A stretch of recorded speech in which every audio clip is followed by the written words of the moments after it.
I'm so hungry. I just couldn't bear it anymore. In a house without his parents, my grandson Alex came to me, unable to bear his hunger any longer, crying and repeatedly saying sorry. I hugged him to calm him down and then put him to bed. The cheeks of the sleeping Alex were still wet with tears. If things continue this way, he'll just be worn down by his parents. I thought. To treat a small child like this. I can't forgive them. I decided to take action immediately to punish my daughter and her husband. My name is Diane. After losing my husband to illness many years ago, I raised my daughter Wendy by myself. Becoming a single mother, I was good at cooking, so I opened a small diner. Having my own shop allowed for more flexible hours than working for a company. Fortunately, the diner thrived, providing enough income to support myself and my daughter. While getting the diner off the ground, I often had to leave Wendy alone at home, but eventually, I was able to hire more staff and gradually started to delegate more of the work to others. Still, there were times I had to leave home for the diner, and I think I made Wendy feel lonely. As a result, being unable to spend regular parent-child time together, I was aware that I spoiled Wendy. Hey, Mom, there's something I want. I gave Wendy a monthly allowance, but being a girl of her age, she spent a lot on clothes, cosmetics, and hanging out with friends. Maybe children in other families are raised to be more patient. But I, feeling guilty for the absence of her father and my own absence due to work, tried to fulfill Wendy's requests as much as possible. However, this approach would backfire. Wendy eventually grew into a selfish character who wouldn't hesitate to step on others to fulfill her own desires. After graduating from college, Wendy did get a job but soon left due to her self-centered behavior causing constant trouble with her colleagues. She then hopped from job to job, none lasting very long. The reason for quitting was always related to interpersonal issues. Wendy had a bad habit of not admitting her mistakes at work, and worse, she would blame others instead. This probably prevented her from building trust with those around her. It's not my fault. They are the ones to blame. However, Wendy never reflected on herself and always bad-mouthed others. Concerned about such a daughter, Wendy eventually married a man named Brian, whom she had been dating. But I never had a good impression of this man from the start. Brian, living a part-timer-like life similar to Wendy, seemed to have hardly any savings. Despite this, the two of them continued to spend recklessly on entertainment, lacking the sense to save money and live prudently. Whenever they ran into financial troubles for their living expenses, Wendy always turned to me for help. I didn't want them to suffer and provided regular support, but it seemed that both Brian and Wendy took this for granted. I can't always be there to help you. It's about time you two start acting responsibly. What can I do? I just can't find a job that suits me. But I do want to work. Yeah, exactly. Despite what they said, neither Wendy nor Brian appeared to be making any serious effort to find stable employment. They lived day to day on temporary jobs and day labor. Even when advised that this was no way to live, the two of them didn't seem to listen at all. In this state, Wendy gave birth to a boy the following year after getting married. Named Alex, the child was brought into a situation where, instead of improving their lifestyle, the parents began to leave him with me to go out and enjoy themselves even more. Every time I took care of Alex, there was something that particularly concerned me. So, Mom, please take care of everything today. As usual, Wendy and Brian left Alex behind and went out somewhere. Welcome, Alex, come on in. Grandma, sorry for the intrusion. Upon entering my home, Alex took off his hat and greeted me politely. Despite being raised by those parents, 5-year-old Alex had grown into a well-mannered child. However, it didn't seem like Wendy or Brian cared much for Alex. His clothing today made that abundantly clear, a stretched and worn-out sweater around the neck, pants so old the knees were about to tear, and shoes worn down at the heels, discolored. Alex was dressed in clothes that were clearly worn out, while Wendy and Brian always wore brand new items for themselves, only dressing their child in what looked like hand-me-downs. I can't believe it, always thinking only of themselves and not caring at all about their child. Did I raise my daughter wrong? I vented my frustrations to Henry, a regular customer, while standing in the kitchen and looking over the counter. It was late at night, and the customer traffic had slowed. "How bad is it with your grandson?" A middle-aged man with a kind smile nodded in agreement. Henry, being a good listener, was a great person to talk to. "It seems like they provide the bare minimum care. But according to Alex, sometimes he gets ignored by his parents at home, or they don't even let him eat." Sounds like neglect to me. Exactly. But whenever I confront them, they dodge the question. They don't trust what a 5-year-old says, claiming they are indeed taking care of him properly. I sighed as I spoke. True, there were no signs of physical abuse on Alex.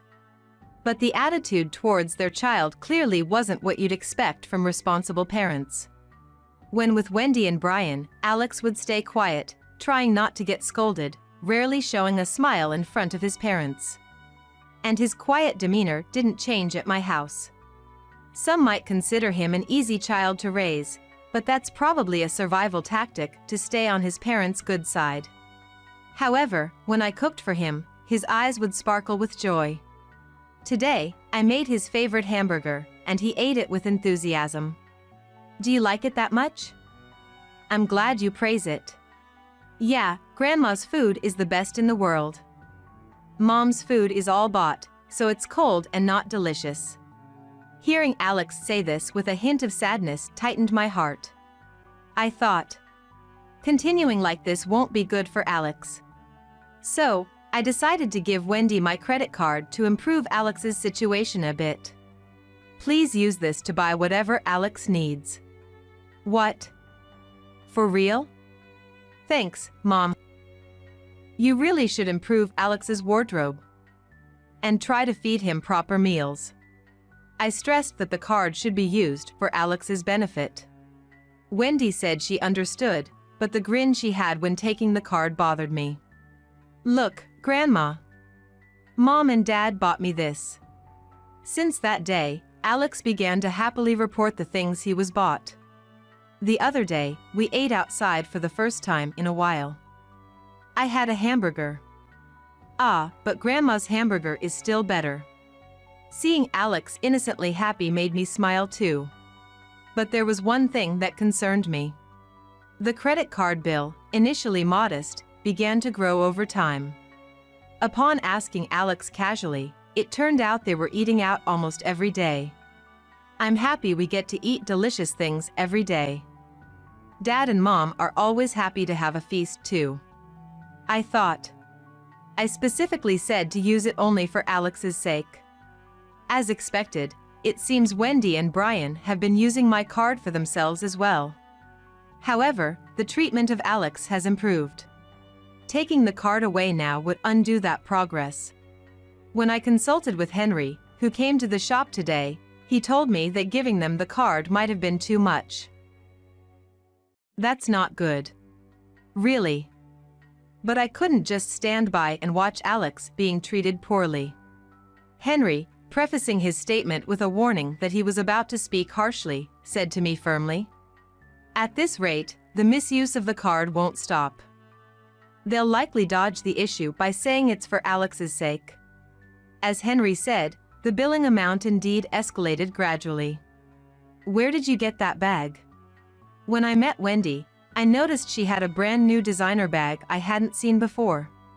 "Oh, this? Brian won at casino, so he bought it for me with the windfall." When I pointed it out, Wendy's eyes darted around suspiciously, but she quickly changed her expression and laughed offhandedly. Time passed. Although I was reassured that Alex's treatment had seemingly improved since his appearance was better taken care of than before, a shocking incident occurred one day. It was a particularly cold day. The shop was booked for a large party, so we were swamped with cooking and cleaning. By the time I finished everything and was on my way home, it was past midnight, around 4 a.m. The roads were in poor condition due to the snow that had been falling since morning. Careful not to slip, I noticed a figure in front of my home's entrance as I was about to reach home. In the falling snow, at this hour, who could it be? Approaching, I found a small child, huddled up in thin clothes. It was Alex. Alex. What happened? Hearing my voice, Alex looked up. His lips were blue from the cold, and his body was shivering. Grandma. I'm sorry. I had nowhere to go. I've been waiting for a long time, let me in the house. Even in such a state, Alex first apologized for bothering me. It's distressing that even now, he's cautious about how adults might react. His hands felt like ice when I took them. I hurriedly unlocked the door and let Alex inside. I had to warm him up quickly, so I put him in the bath and gave him a change of clothes. After the bath, his body warmed up, and he seemed relieved. Alex, what happened? Where are your mom and dad? As I offered him some warmed milk, which he thanked me for, I asked what had happened. It's not normal for a child to wait alone in the snow to see me. Why was he waiting in the snow outside my house? However, Alex hesitated to speak, looking uncomfortable. Seeing Alex looking down hesitantly, I spoke to him gently. Tell Grandma what happened. It's okay, I'll protect you no matter what. After I reassured him, Alex nodded as if making up his mind. Mom and Dad went to Cancun. What? Alex started to speak, hesitantly at first. According to him, Wendy and Brian had left him alone at home and gone to Cancun for a trip 3 days ago. They told him they would return in 3 days and left him with some snacks and bread to eat in their absence. But the food ran out yesterday, and unable to bear his hunger, Alex had no choice but to seek me out, walking through the snow. Although it's possible to walk from Wendy and Brian's house to mine, it must have been tough for a 5-year-old, weakened by hunger, to make it here. Mom and Dad said never to go to Grandma's house, but I was so hungry. I just couldn't bear it anymore. I'm sorry. With those words, Alex began to cry. It's okay, you did well. I hugged the sobbing Alex to calm him down. He must have been very tired, for soon after, he started to breathe softly and sleep. I moved him to the blanket and looked at his face as he slept, the tracks of his tears on his cheeks looking painful. The reason Wendy and Brian left Alex behind was apparent. They couldn't enjoy themselves as much with a child in tow. I could never forgive people who would put their child in danger for such selfish reasons. I thought, to leave their own child, to put him through this. I can't forgive them. My anger was solely directed at those two for their treatment of Alex. The day after I took Alex in, I immediately took action. First, I contacted the credit card company to restrict the use of the card I had given to Wendy. Their trip must have been planned relying on my card. Putting their child in danger while they enjoyed a vacation on someone else's dime was inexcusable. Once they realized the card couldn't be used, Wendy and Brian would surely contact me. I blocked Wendy and her husband's phone numbers, cutting off all ways for them to reach me. I thought, next, I need to make a call to that place. During the time they were abroad, I was busy making arrangements. There was a lot to do, but it felt like nothing when I thought of Alex. Before I knew it, the day to confront them arrived. Mom. You're there, aren't you? The door to the house was being banged on violently. What do you want? When I opened the door, there stood Wendy and Brian, furious. We were on a family trip, and suddenly the card stopped working. What gives? As expected, they had been using my card for their trip. I told you that card was for Alex's needs. Why did you use it for your trip? When I pointed out the inconsistency, Wendy looked guilty but then glared at me defiantly. Alex was with us on the trip. It was all for Alex, so it's okay to use the card. It suddenly stopped working, and we were really in trouble, you know. The card not working ruined our family trip. We couldn't even eat properly because of that. Alex was crying from hunger too. Don't you feel sorry for your grandson? Their tone suggested they were unaware that I had been taking care of Alex. I'm appalled. You don't even care what happened to your own child you left behind. I called Alex to the entrance. Seeing him, they froze. What do you mean, Alex was with you? Do you have any idea what he went through because of you too? You broke the rule. We told you not to come here. It's your fault the card stopped working, you useless thing. Blaming Alex, Wendy and Brian began to scold him, ignoring their own actions. So Alex was just in the way, and you left him. And then you use his card for a trip? Despicable. Wendy's face fell at the realization. I can't entrust this child to you too. I will take care of Alex. Mom's going to take care of him, then you'll continue to support us, right? After all, we're Alex's parents. Parents? People who leave their child for a vacation are parents? Don't joke with me. And you two no longer have the right to raise Alex. What do you mean? Qualifications aside, we are his parents, so Alex has to stay with us. As Wendy and I were arguing, a man appeared from inside the house. Let me explain. Huh? Who are you? Confused by the appearance of a stranger, both were taken aback. He pulled out a business card, introducing himself as someone from the Child Welfare Office. We received a report of neglect and abuse towards young Alex from Ms. Diane here. What the hell? There's no truth to that. We take good care of Alex. Everything my mother says is a lie. No, I've listened to everything from inside. Leaving a 5-year-old child at home while going on a trip by yourselves, this is clearly neglect and endangers the child's life. Taking a small child abroad to Cancun is difficult. We had no choice. This was just a one-time thing. We always take good care of him. No matter how much you argue, we are the ones who decide on the caregiver based on the situation. But I'm telling you, we always take good care of him. Despite being accused of neglect, Wendy adamantly denied the facts. Amidst the back and forth, another man came out of the house, still refusing to admit it. It would have been peaceful if I didn't have to come out. It was Henry, a regular at my diner, who then confronted them with something pulled from his pocket, a police badge. The police. Yes, I've been consulting with Diane about Alex's upbringing for some time. I never thought it would come to leaving him alone for days. After Alex was taken into protection, I immediately contacted Henry. He was very supportive and recommended reporting to the Child Welfare Office. There's no proof that we habitually abuse him. Right, Alex and my mother are just lying because they don't like us. Still denying it at this point. Well, what about this?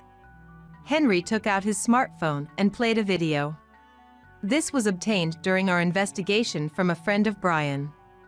It shows Brian talking about how Diane is a good source of money, and by using Alex, they could spend freely. Can you still deny it now? Henry told them the rest would be discussed at the station, but Wendy and Brian continued to claim innocence. That's not true.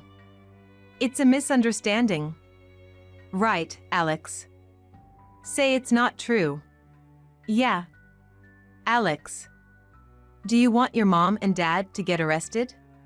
As they shouted at Alex, he clung to me, trembling with fear. Stop it. Yelling at a child. You only ever think about yourselves. Despite my scolding, they continued to shout denials and excuses. Then, the sound of a police siren approached. Embarrassingly, they were taken away by the officers who arrived in the patrol car. I'm sorry for asking you to go to such lengths. I apologized to Henry, who remained. No need for such formalities. I've always appreciated our talks, and I'm glad we could stop the child abuse. I knew Henry was a detective, but this time he truly went above and beyond. Without evidence, the police are hesitant to act on child abuse cases. Because I had consulted him about Alex, we were able to swiftly report to the Child Welfare Office. Subsequently, it was decided by the Child Welfare Office that Alex would be raised by me. Do I not have to go back to that house anymore? Can I stay with Grandma forever? Yes, that's right. From now on, this is your home, Alex. Hearing this, Alex smiled broadly. Although labeled as abuse, the charges weren't severe, and Wendy and Brian were quickly released. However, their commotion in front of my house and the subsequent scene of being taken away by the police were witnessed by neighbors. This quickly became the talk of the town, forcing Wendy and Brian to move away due to their tarnished reputation. They moved to another area and, according to rumors, continue to live an irresponsible life without steady jobs. Time passed, and Alex, who grew healthily, is now in the 2nd grade of elementary school. Seeing me work in the diner, Alex developed an interest in cooking. He voluntarily started helping out in the diner, and now he can prepare a variety of dishes. Some of Alex's creations have even been added to the diner's menu. During a visit to my diner, a TV producer happened to notice Alex helping out and expressed interest in featuring him on a show. The producer was impressed by the dishes Alex had created, marveling that a primary school student could do such a thing. This broadcast opportunity led to Alex, still young, making appearances on TV as a cooking talent. His unexpected talent blossomed, and I am proud of Alex, who shines doing what he loves. No longer apprehensive about others' opinions, Alex now shares his radiant smile with the world. Had Alex not braved the snow to come to my house that day, he might still be living under Wendy and Brian's care. Seeing Alex's smile, I am genuinely grateful that I could help him when he needed it.